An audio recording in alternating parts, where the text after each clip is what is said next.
recording and speech of the weekend. I always enjoy ending these, sitting down doing a one-on-one interview with somebody that I admire and look up to, and somebody that I think that we can all learn something from. Permission to call you Shag during this conversation. Oh, turn it on. Got it?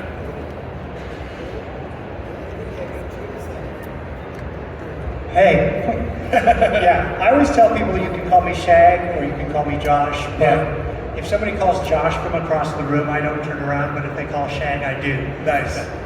This is kind of like what I've enjoyed about what you've done. I think that you, early on, set up a template for a really impressive journey for an artist.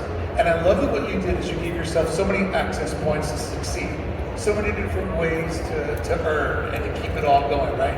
You had the store, you had retail. You were one of the first designers that I know that went hard into retail. Like the first time I discovered you was one of your collaborations with House Industries. Yeah.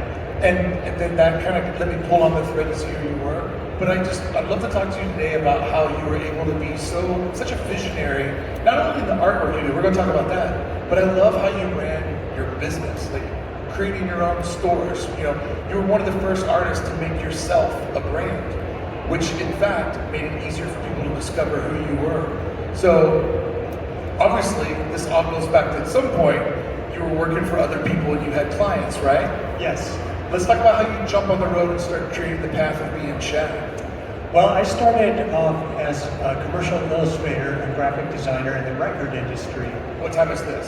This is starting about late 80s, so 89, 90s Nice. when I started.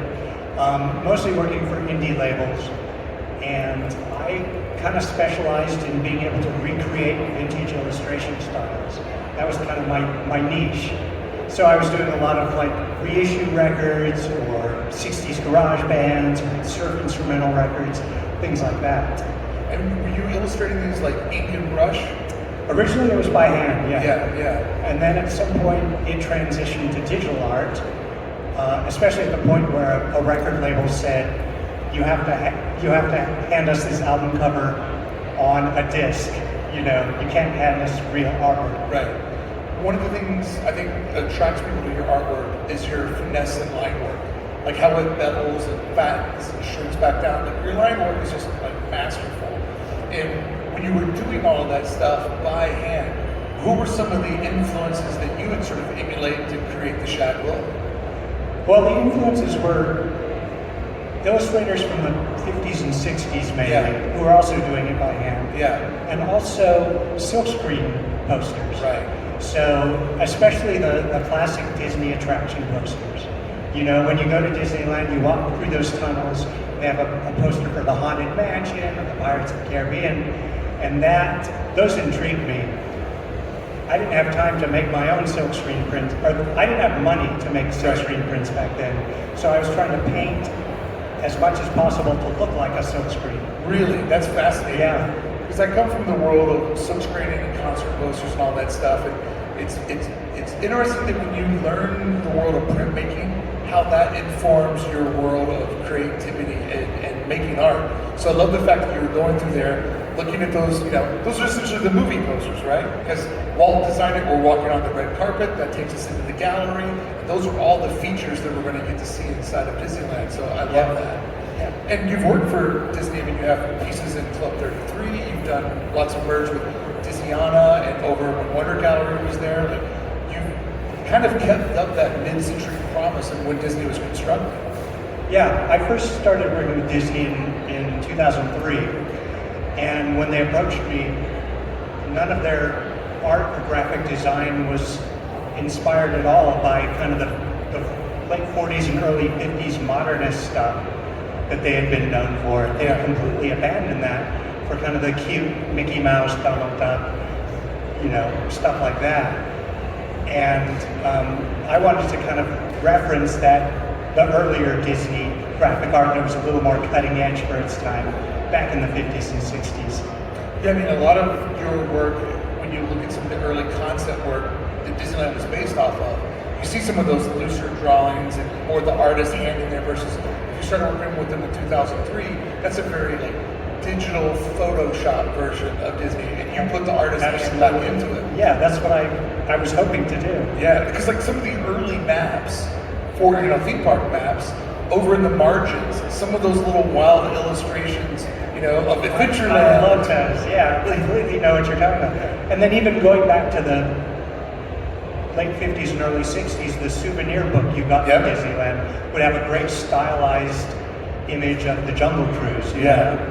It's funny when you look back at historic footage of people going to Disneyland, people film the Jungle Cruise more than anything. And it's kind of a bum out because it's the thing that's changed the least. Yeah. I'm like, damn it, you could have went and filmed the world's clock, or you could have went and did this, you filmed the Jungle Cruise and it still looks like the Jungle Cruise, just the trees are longer. But you put a lot of storytelling into your artwork, which is another big sort of Disney ideology. Like, I love the vignettes you do, where there's a cocktail party, there's people hanging out, there's a couple in the pool, dude's just wearing his white shirt, he's getting ready to jump in with the lady. Like, you'll show us a vignette of a street. We can look through people's windows and we can see all these portals. That again reminds me of sort of the concept art. It's the promise of what a land will be and the adventure that you can find in there. Yeah, when I was in art school, they told us, don't tell stories with your art, because that's illustration. They told us, don't rest your hand on the canvas when you're painting. Paint upright, which I had to do in art school. But when I was doing my own art, I was laying it flat on the table and resting my hand on it, breaking those rules. And the same thing was telling stories. When I painted my first paintings to go into a gallery, I remember sitting down and thinking this is going to be in a group show, so there's going to be 20 or 30 artists in this show. How am I going to get people to stop in front of my art and look at it? Yeah. And I thought, I'm going to tell a story, but I'm not going to tell the whole story. Right. So people look at it and they say, something's going on here, but it's not all there. You got to use your brain to figure out what's happening. So, I love that, because when you go to your booth, by the way, every year at DesignerCon, there's a lot of booths here. You actually build a gallery here, which I always appreciate. The carpet, the different shape. I mean, the way that the work that you have displayed this weekend, the way that all the matting and frames matches the core colors in the artwork, like chef's kiss on that. But you can just literally stand there and look at one of these cocktail parties and just imagine, like, what is the vibe in this room? Like, what are these people doing? And you're right, you give us just enough information, but our imagination has to fill in the gaps. Going back into walking into Disneyland, there's 3 levels of storytelling in almost every classic Disney poster.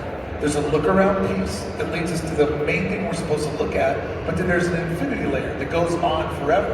And I love that about your artwork, is that there's a couple of things that catch your attention, there's subtle little details, and then there's the overall birth of the work.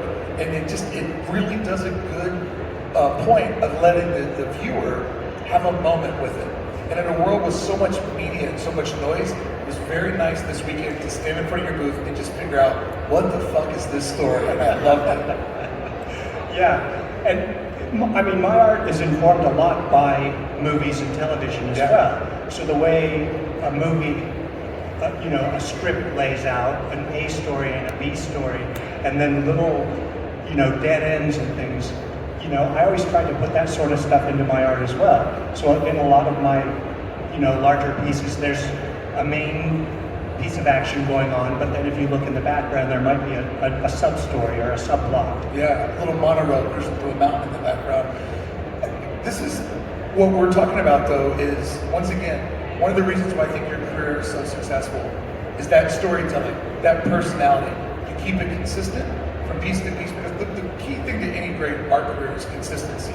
And the way that you put that storytelling in there, but also, as we've just illustrated, when you've got hired to work for big clients, such as Disney, one of the world's largest entertainment companies, they didn't just hire you to do what they wanted, they hired you to be you, which is another, I think, milestone in your career, because illustrators used to be anonymous in the process. They were hired to be the person that did that spot illustration, and you and I love that Disney map, but we have no idea which one of those maniacs did the margins.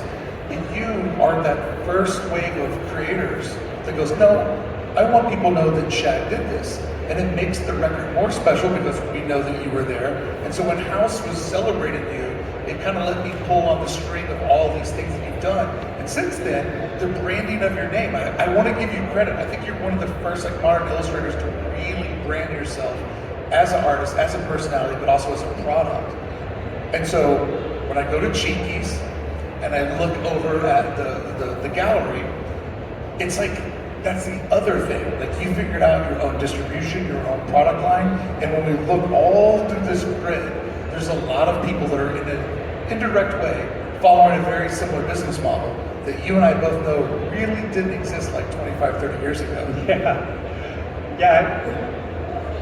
Because I came out of the record industry, it was really important for bands to have like cred and authenticity and not sell out. But I saw the kind of behind fake stuff that made it look like that. So when I started my own art, I said, I'm gonna sell out from day one, you know. I'm never gonna try and pretend that I have this street cred or authenticity. I'm gonna do what I want and you know, reputation be damned, you know. And hopefully a few other people like what I'm doing. When I first started painting, I didn't know if people would like it. I knew I liked it. In fact, a funny story about my very first art show, which was in a little coffee house in Santa Monica. They gave me one wall. I went in and looked at this wall and I said, that would take 5 paintings. So nobody's gonna buy these 5 paintings. So I looked around my apartment and I was like, okay, I'm gonna do a painting for that wall and a painting for that wall, because I thought I would go home with the 5 paintings. And so I painted stuff I wanted in my own house. Which is actually, I mean, that's kind of the way you're supposed to do it, right? Like, what would you want? And follow yourself, follow your own story. You know, when I talk at art schools or high schools or whatever, and they always ask, like, what are some pieces of, give us some pieces of advice. One of them I always say is my career didn't take off until I started making art that I wanted to hang on my own wall. And I mean, that, once again, that shows that consistency in your work. But you're one of those people, you know, they say, oh, people look like their dogs. You're one of those people that looks like their work, right? Like, you look like you just stepped off campus. Let's talk a little bit about the inspiration of Palm Springs. Because I think for a designer who loves pop culture and architecture, when you go to Palm Springs, it's sort of this light bulb goes off in your mind of like, what if the whole world went this way, right? Like, what if Tomorrowland came true? And so, not only did you have your gallery there, but that thought, that mid-century promise of what life could be, that, you know, I only know from antique stores and looking at all the old-fashioned books with the ads from the 50s and the 60s, but you decided to set up camp and live in that promise of what the future could be in the mid-century moment. How did that end up becoming the place where you're like, you know what, I'm planting my flag here? Because once again, I love that you're so consistently in that world. Like, it looks like a party that maybe the Jetsons could pop up. Like, it's so mid-century futuristic. Well, I was working in LA, and that's kind of where the center of my career was, you know, showing galleries in LA, other places in the world too. But I knew of Palm Springs by reputation, you know, by looking at old photos and old movies. But when I went to Palm Springs, it was pretty lame. You know, we're talking late 90s, earliest 2000s. Before the Renaissance. Yeah, like the buildings were there, the mid-century buildings were had there. good bones. Yeah, but nobody cared about it. But I remember looking at, you know, these neighborhoods or these mid-century commercial buildings and thinking, like, wouldn't it be cool if people appreciated the architecture and what they were? So I started painting what I wish they were. And at the same time, a lot of people had kind of the same idea about Palm Springs. I mean, it's such an interesting place because it's an environment that's completely designed. Like, my wife and I love going there, staying at a hotel, parking our car, and just walking through a random neighborhood. Because just like every house is like an art exhibit. Yeah. And there were so many interesting decisions were made with like how you place windows, the tilt of the roof, and you know, I'm envious of these people that had the money and the time to bring these homes back to their glory. And then when you look at the map, you're like, well, we can't stop walking because Liberace's house is around the corner. But like, it's such a bizarre, like, preserved moment of like, it's a what if? Like, what if everybody went in that direction? And you know, and when those mid-century neighborhoods were built, you had people from LA, you know, building their winter houses or their weekend houses in Palm Springs. Right. they might have been afraid to live full-time in a house that was made of glass with a flat roof, but for their vacation house, they were willing to take that gamble, you know? And there's this optimism and this sort of giving into the future in Palm Springs that I love. And I love that in your artwork because it sort of represents, like I said, I really only know this world from seeing the recreated versions of it, the synthetic versions of it, but also through advertising. What does advertising do? It makes a promise to us that things can be better if you buy polyester. And so I love looking at your art, that it's kind of like looking at some of those vignettes of people living in that space and time that is part of the what if of modernism would have really catched on and become regularism. Yeah, and the beauty of Palm Springs is now it's like that again. People do have parties where they dress up in, you know, women in evening wear and men in pink blazers or whatever, and drink cocktails. People do start mixing their martinis at 2 in the afternoon instead of 5, you know? And people really stress out about, like, but what color are we going to paint our door? It's so about what color. Our door color is a very weighty decision in Palm Springs. So when you got into running your own retail locations, once again, very ahead of the curve on that, did you really think out that process on how much product you would have to make and how much of a time commitment would it be? Or were you just like, that sounds fucking fun and I just want to do it? The second, totally. When I had been showing at a gallery in Palm Springs called M Modern Gallery, and the owner of the gallery approached me and said, hey, I have a chance to lease this space on Palm Canyon Drive, the main street, and I was thinking of doing a SHAG gallery, only you. And I'm like, and I said yes, because I just wanted to design it, the interior. I was like, I didn't think about, you know, how it would affect my career or, you know, if I would make money. I just wanted to design it. But I also said, I don't want to call it the SHAG gallery though, because for 2 reasons. Some people are afraid to step into a gallery. You know, it's daunting. It's intimidating. It's expensive. I don't have money. I'm not buying a $5,000 painting. But you, once again, you simplified it. You made it retail. You made it not. Well, I said we're going to call it the SHAG store. There you go. And we're not just going to have art. We're going to, if you can't afford a print or a painting, maybe you can afford some socks. You know. And so that was always my thing. I want to sell other things besides fine art. I'm sure it was an amazing challenge to figure out all the different things to make. But if you did it on a that sounds fun, how long until you realize, like, oh my God, this is daunting. Like retail is a beast, it never stops. Well, I don't know if I've realized that yet. You know, there's this constant pressure to be coming up with new products, new art, you know, because there's, you know, just a staff of many people who work there now and work behind the scenes for the SHAG brand. So I can't take off like 6 months and say, I'm not going to make any art for 6 months, because those people need to sell art to survive. I think another thing that your career has been a great template for is there's a lot of addition and subtraction in your artwork.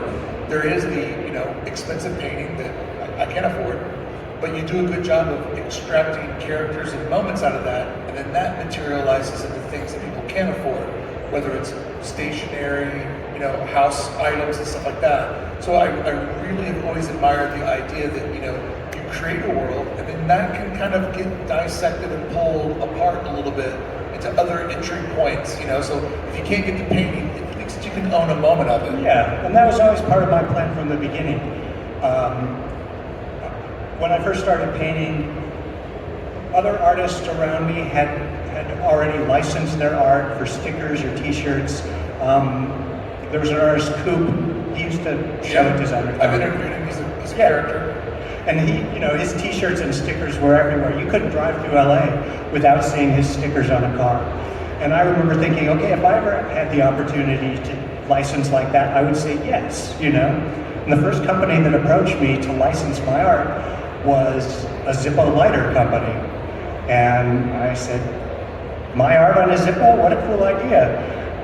And then when I got my first $3,000 royalty check from art I had done like 8 months earlier, I'm like, this is the most amazing thing ever. I need to license more stuff. Yeah, so I did. I went licensing crazy. almost any company that approached me to license my art, I said yes. But I had a few limitations, which were I wouldn't license my art unless it was something that was either art or useful. So a lighter, start a cigarette, you know? Yeah, or a firework. Yeah. But somebody approached me to do snow globes, and I said no, because it's not art and it's not useful. And damn it, my people live in Palm Springs and it doesn't snow there. I mean, it just, I think that there's so much creativity that you put into your business model. And I've always really enjoyed that because it's one thing to learn how to be a good illustrator or a painter or printmaker, but it's another thing to figure out how to cultivate the community behind your artwork and an audience. And notice I don't use the word fans because I think a lot of people that really enjoy their art, they want to meet the people that consume it, want to get to know those people and help them perform it to make better. And I always love the way that you were able to sort of do a 360, you know, they say the 360 deal in the music industry, right? And I kind of feel like you created your own 360 deal where you were able to find different price points, different entry points. You know, that's genius to make it a store and not a gallery, to invite people inside. Let's talk a little bit about your color palette, because consistency makes you a great artist, but man, your use of color and the high contrast and the way that you use, like maybe, you know, the same 16 colors over and over again, but in different usages. Once again, chef's kiss, man. Color is the fun part of the process, and it looks like you have a lot of fun. Yeah, that's one of 3 things I learned in art school that I actually still use. Shout out to art school. Color theory, which is something I studied in school, I actually use and have, you know, a relatively good understanding of it. So that is something I use every single day. The other 2 things I learned were how to meet a deadline, because you have an assignment in art school and you didn't start it until the night before it's due, so you got to stay up all night to finish that painting. Right. And the 3rd thing I learned was, well, maybe I only learned 2 things in art school. With your color palette though, it's so refined. Do you pick those colors on memory? Do you have like your own swatch book that you've made for yourself? Because it really feels like you do an excellent job of staying inside of the SHAG brand. It actually, initially I was using a color wheel and using that to come up with formulas. So if you draw a triangle on the color wheel, those 3 points will work together. It can be a skinny, tall triangle, it can be a fat, wide triangle. So you have 3 colors that are going to work together.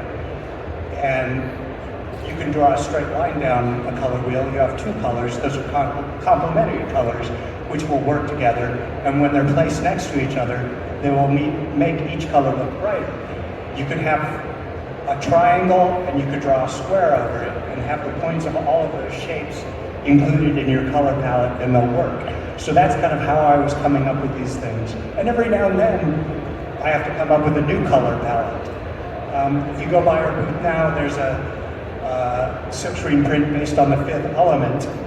And to me, the overarching color of the first part of that movie is sort of this mustard yellow, you know? It's the color of Bruce Willis's Taxi. It's the color of a lot of the buildings in the city. It's kind of the color of the sky in the city. I don't use a lot of mustard yellow in my art, but I used a lot in this piece, and I actually had to pull out the old color wheel and look at where mustard yellow is to come up with the other colors in that print. That's fascinating. Coming from the world of printmaking, one of the fastest things that it does is it gives you an idea of less is more. Absolutely. And when I first discovered Photoshop and Macromedia freehand and I saw that color wheel, I'm like, oh, every color in the world.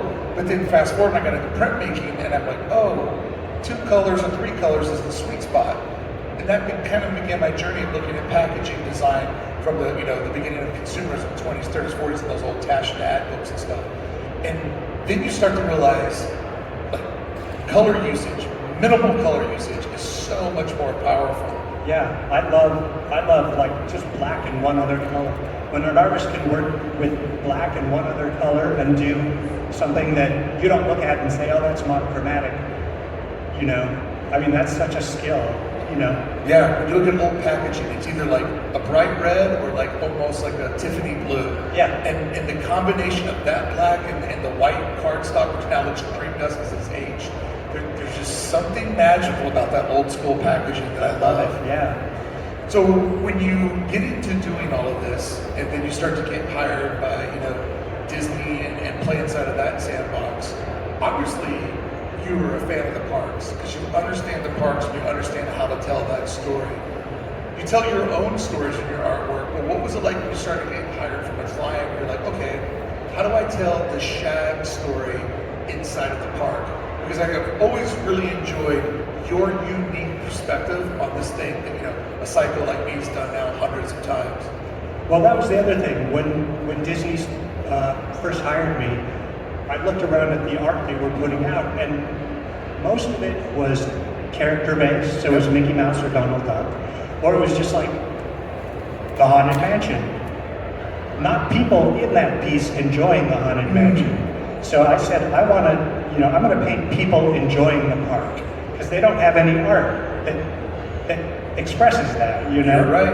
And so that's how I put my own kind of spin on Disneyland, because that's what I was originally doing. I'm going to paint the Haunted Mansion, and there's going to be people having fun on the Haunted Mansion.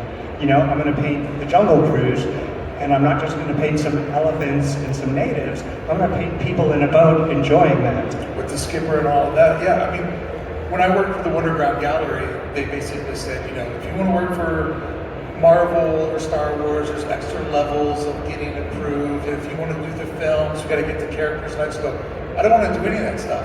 I want to draw Disneyland. People come to the park from all over the world, and I feel like they want to leave with an item that shows where they just were at. That's where they just spend all the money and all the time. They don't need to buy a Lady in the Tramp print. They need to buy something that says Disneyland. But you took that idea a step above what I did, because you not only showed people Disneyland, but you showed people having fun in Disneyland. And because you love it and you're a storyteller, you can be like, oh, I love riding the dune buggy. I love that vignette. And so it just was such a perfect fit because you also work in little vignettes. And that's how the rides are constructed. Well, the other thing is Disney really wanted me to paint Mickey Mouse and Donald Duck and Goofy, and I told them, no, I'm not going to paint any characters. Good on you. Yeah. I mean, occasionally you'll see a person in costume as a character in one of my Disneyland pieces, but I'm not going to paint Mickey Mouse. And sometimes they would call me up and they'd beg me. They'd say like, please, we have this Mickey Mouse event. Will you do Mickey? And I'd be like, no. But that's great. But that's not what you do. No. Yeah. And good on you for realizing that, because a lot of artists are like, oh, I'm getting asked to do Mickey Mouse. I want to take a stab at it for legacy or pride or whatever. But you understand, like, no, that's kind of not. I paint my people. I'll put mouse ears on them. And there were already several artists who were just painting Mickey Mouse and Donald Duck for Disney, for their fine art. And I just didn't want to be a part of it. So in the beginning of your career, it feels like everybody starts out getting hired for three reasons. You seem responsible, you seem affordable, and you're available. And then after a while, you get enough credibility where people start hiring you to be you. Let's go back for when you started to realize, like, I think this is going to fucking work, because people are hiring me to be Shag. Well, even late, during my late period in the record industry, people started seeking me out to do kind of the Shag thing, which is, there were actually some late 40s and early 50s jazz album covers that looked very Shaggish, and had influenced my art. So record labels started calling me and saying, hey, can you do kind of a Shag thing for our record label? I was still in the record industry and doing a little painting on the side. But I was scared to quit my record industry gig to focus on fine art, and I didn't do it until I was making 3 times as much for my paintings as I was for my day job. That is something I've talked about a lot on the podcast. The moment you know you're ready to quit your day job is when you go, if I go to work today, I'm actually losing money, right? And so you wait until it was like that times 3, and you go, what am I doing? I'm going to work and I'm losing money because I need to go be Shag. Yeah, well, I remember finally decided, I was an art director at an indie label at the time, which was a subset of a bigger label. And I remember thinking, like, I gotta quit my job because this SHAG thing is really, you know, that's where the action is in my career. So Josh died and SHAG was born. Yeah. So I remember going in and saying, you know, sorry guys, I'm gonna have to leave. You know, my side hustle is really taking over. Yeah. Did you see them, like, somebody won the bet? Like, I told you you'd do it after 60 days or whatever. No, but I do remember one of the executives saying, like, what if you only came in 2 days a week? What would we have to pay you? And I told him, like, full salary I'm getting now. And he said, okay. And so I couldn't quite quit my job. I had another year where I worked two days a week at full salary. But I mean, once again, that's absolutely great, because that year is just giving me, you know, when that finally gets cut off, SHAG is even in a better spot. Yeah. So, but then there's always that doubt. Like, as soon as I'm completely free of my day job, I'll never sell another painting. I mean, there is that fear, right? So when you transferred into doing it full time and you were doing paintings, were you focusing mainly at that moment just in, like, the gallery art, or when did product development come on? No, I was fully original paintings in a gallery. I wasn't even doing prints. I wasn't doing any products. It was all about, you know, original paintings hanging on a gallery wall. Wow. And so then how long did you go until you get into product? Well, I had my first solo show in 1997, and the Zippo liner I was talking about was, I think, 98 or 99, so maybe a year and a half. Awesome. And then when did you start to develop SHAG as a business? Because I know that you have, like, a team of people that work the stores, that work your booths and stuff. Like, it seems like you've really built, like, a team of people to help you do all this. So I'm assuming you have more time to be SHAG and less time to do all the bullshit. Yeah. Well, originally, my brother was sort of my agent and my publisher. Oh, nice. And then I started working with a gallery in Palm Springs, and the man who owned the gallery, Jay Naylor, kind of took over from my brother to become my agent and my art publisher. And he's also the one who proposed the SHAG store. Wow. So, you know, he's my business partner, and it's great because he takes care of what I call the unsexy part of the SHAG world, you know, payroll and taxes, and I get to focus completely on making art and designing products. That's great, and it also keeps you just in that mindset of, like, you don't need to know what the spreadsheet says. Yeah. You just need to know what the painting needs to say. Yeah, and occasionally, you know, some of the, like, workplace drama at the SHAG store spills over to the point where I hear about it, you know, and I hate when that happens. So in an interesting way, you start out as a commercial illustrator, designer. You go off into the fine art world, you develop product, which then lands you right back to where you started, of getting hired to do commercial illustration. But this time it was way different, because you're getting hired to be SHAG, you're not doing it through a record label, and you have this body of work and reputation. So when you get that call from Disney, I think you said in 2003, that's an entirely different game than where this story begins, correct? Yeah, they're hiring me to be SHAG. They want the SHAG thing, you know? And I remember even the very first piece I did for Disney, which was for the 40th anniversary of the Enchanted Tiki Room. You know, I did a little mock-up and sent it to them, and it was kind of monochromatic a little bit. It was, you know, 2 or 3 colors, and the executive at Disney said, like, this is not as colorful as most of your art. You know, we want the SHAG colorful. We want the full treatment. Yeah, so I'm like, okay, I'm going to give you full SHAG. And that goes to show, once again, your body of art is a proof of concept of what you're capable for. And now you've made it on this journey to where people hire you to be you. And so I love having these conversations because it kind of breaks down all the little chapters till you get to that moment.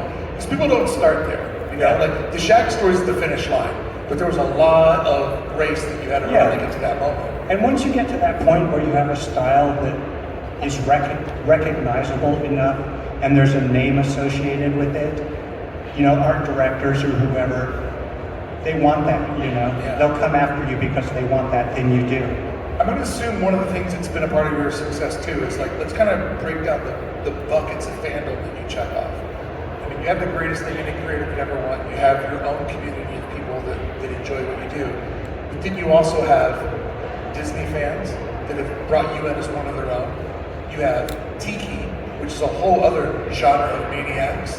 And then you have mid-century, where people that love mid-century feel like you represent like that promise and dream. So right there in your career, you have 4 different sort of buckets of different communal moments, different pop culture entry points, where all 4 of those things, you, Disney, Tiki, and mid-century, those are all crazy fan bases. Yeah, and it's just because that's all stuff I personally loved, you know? Bingo. And I've said no to a lot of companies and projects that I didn't love, you know? They might be okay or whatever. I remember Universal approached me and asked me if I would do some Jurassic Park art, you know? And I don't have a problem with Jurassic Park. You know, I thought it was, you know, I didn't love the movies or anything, but I told them, like, I just don't have an emotional connection to it. So if I did some art, whatever magic you were expecting probably wouldn't be there. So I said no. Man, I really respect that. That's great. Within inside of those different communities you serve, let's talk a little bit about the Tiki part of it. Because, I mean, I remember when I first moved out to California, a friend of mine took me to the old Dagger Bar on PCH. I'm like, this whole fucking place is Disneyland. Like, it doesn't stop. And I'm from Louisville, Kentucky. Not a very Tiki location. And then I come out here and I realize that it's not just like an art, it's a whole mindset. And then when I went to Palm Springs, I saw like more Tiki stuff, and I see you heavily involved in that. So like, walk me through your connection with Tiki, because as a kid from Kentucky, I'm like coconuts and masks, I don't know what's going on here. Well, the Tiki stuff actually predates the mid-century modern part of my This art. comes from Hawaii, right? Yeah, I spent the first 8 years of my life in Hawaii. It's where I grew up, my childhood. And I'm sure it made, you know, a subconscious impression in my head. Because when I started doing my own art, I just wanted to paint Tiki bars. You know, that was my thing. I'm going to be the Tiki bar artist. Yeah. But after about 8 paintings of just Tiki bars, I was like, I got to expand my repertoire a little bit. So do you, in your personal life, do you have a lot of Tiki stuff? I do. I have a big collection of carved Tikis and memorabilia from bars and things. It used to all be on display in my studio, but then I repainted my studio, and I had to take it all down, and I loved kind of the minimal look. Yeah. So most of it's in storage now. One of the things I enjoy about the Adventures in Design is getting to ask like all these questions and getting somebody else's time. And I always try to think about what makes the person across from me different than everybody else. So after 1,840 episodes, I've never asked this question before. How much does your living room look like your paintings? My living room looks exactly like my paintings, which that warms my heart. Originally, you know, when I still live in a 2-bedroom apartment when I started painting and putting my paintings in galleries. So it was aspirational. I was painting like a house I wanted to be in, or a party I wanted to be at, or people I wanted to hang out with and have a drink with. And over time, as my career progressed, I was able to make my life look a lot more like my art. Good on you, man.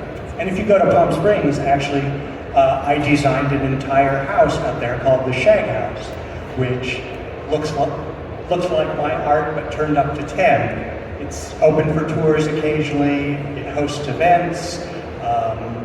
Well, that will be on my holiday list. Yes. Because we love going out there every Christmas and just kind of cruising. Because like Christmas is already magical, right? Oh, yeah. Christmas in Palm Springs, Christmas in Disneyland, we just turn the magic up a little bit more.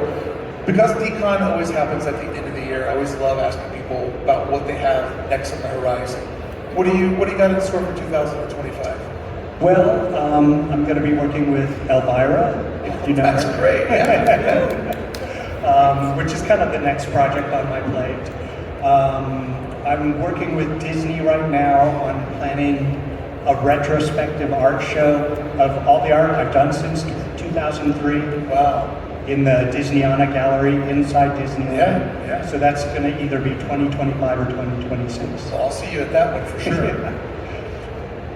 What's your entry point to Disneyland? You go there as a kid? Yeah. Once a year, when we lived in Hawaii, my parents would come to us as kids and they'd say, now this year for summer vacation, we could we could go to Maui and we could explore caves and we could scuba dive, or we could visit Grandma and Grandpa in Southern California and go to Disneyland. And we every year, Disneyland! Yeah. So once a year, go to Disneyland. And then when I was 9, we moved back to Southern California. But it was still, Disneyland was just a thing you went to once a year. Right. You know, they didn't have annual passes. The idea that there were these maniacs who would want to be there multiple times a month or multiple times a week didn't exist. So it was a once a year thing. So it was super, super special. Right. Every time you went, something new because you hadn't been there for a year. So this kind of magic and this sort of anticipation, like we're going to Disneyland in June, you know, it's April, May, June, 2 months till Disneyland, you know? I mean, there's definitely something that makes stuff more special the less you consume it. And when I moved to Southern California and I met people like, oh, every Friday our family goes to Disneyland, I'm like, I don't know how healthy that is for your kids because those are wild expectations to keep on top of. When you put all those little moments in your paintings, when you get hired to do stuff for them, do those moments come mainly from like your childhood or those more adult? Some of them are from my childhood, some of them are from taking my kids to Disneyland. How is it seeing it through your kids' eyes and reliving the magic all over again? Yeah, that was great. That's one of the great reasons of having kids, because you can do that stuff again, you know? So seeing Disneyland again through my kids' eyes was a big part of kind of the art I was doing with Disneyland. Man, I want to thank you for your time, and like I said, I can't play down enough like how I really think that early on, whether it was by accident, by chance, or you're just some sort of evil, beautiful painting genius, but there's just so many touch points on your career that was just kind of a decade ahead of where trends went. So it was an honor to get that, to sit down and talk to you for 45 Thank you, Mark. minutes. I totally appreciate Thank you that. so much. Let's make some noise for Shag. Thank you. And I want to thank everybody for hanging out. This is the end of our programming for DCon 2024. Thanks a lot for coming out to Las Vegas and hanging out with us. We'll see you again here next year, November 14th, 15th, and 16th. I'll be sitting right in this chair waiting for you to show back up at the bus stop. Thanks a lot, Dad, for filming all the videos. I appreciate it. Thank you.